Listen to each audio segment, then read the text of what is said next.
Praise the Lord. Lent days Bible ధ్యానములు 23వ రోజు బైబిల్ ధ్యానము కొరకు ఏర్పరచబడిన వాక్య భాగము యెషయా గ్రంథము 9వ అధ్యాయము 1వ వచనం నుండి 7వ వచనం వరకు. యెషయా గ్రంథము 9వ అధ్యాయము 1వ వచన ప్రారంభము. అయినను వేదన పొందిన దేశము మీద మబ్బు నిలువలేదు. పూర్వకాలమున ఆయన జెబూలూను దేశమును నఫ్తాలి దేశమును అవమానపరిచెను. అంత్యకాలమున ఆయన సముద్ర ప్రాంతమును అనగా యోర్దాను అద్దరిని అన్యజనుల గలిలయ ప్రాంతములను మహిమగలదానిగా చేయుచున్నాడు. చీకటిలో నడుచు జనులు గొప్ప వెలుగును చూచుచున్నారు. మరణఛాయ గల దేశ నివాసుల మీద వెలుగు ప్రకాశించును. నీవు జనమును విస్తరింపచేయుచున్నావు, వారి సంతోషమును వృద్ధిపరచుచున్నావు. కోతకాలమున మనుష్యులు సంతోషించున్నట్లు, దోపుడు సొమ్ము పంచుకొని వారు సంతోషించున్నట్లు వారు నీ సన్నిధిని సంతోషించుచున్నారు. మిద్యాను దినమున జరిగినట్లు వాని బరువు కాడిని నీవు విరిచియున్నావు. వాని మెడను కట్టు కర్రను, వాని తోలువాని కొరడాలను విరిచియున్నావు. యుద్ధపు సందడి చేయు యోధులందరి జోళ్ళును, రక్తములో పొరలింపబడిన వస్త్రములను అగ్నిలో వేయబడి దహింపబడును. ఏలయనగా మనకు శిశువు పుట్టెను, మనకు కుమారుడు అనుగ్రహింపబడెను. ఆయన భుజముల మీద రాజ్యభారముండును.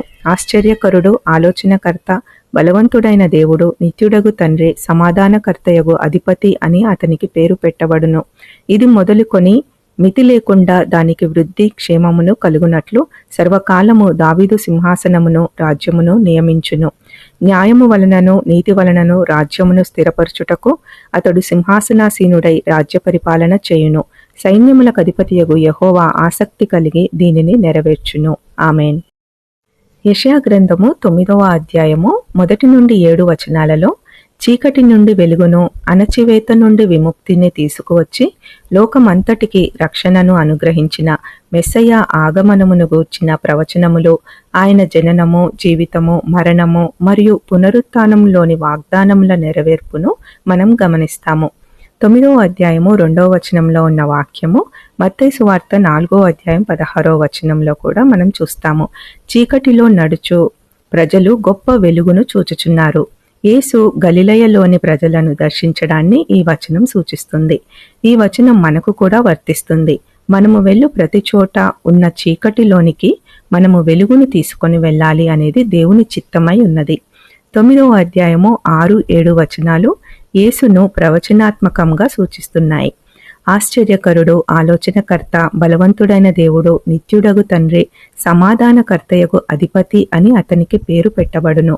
నిత్యుడగు తండ్రి అన్నమాట తండ్రి అయిన దేవునిని సూచించటలేదు, కానీ నిత్యత్వమునకు తండ్రి అని దీని అర్థము.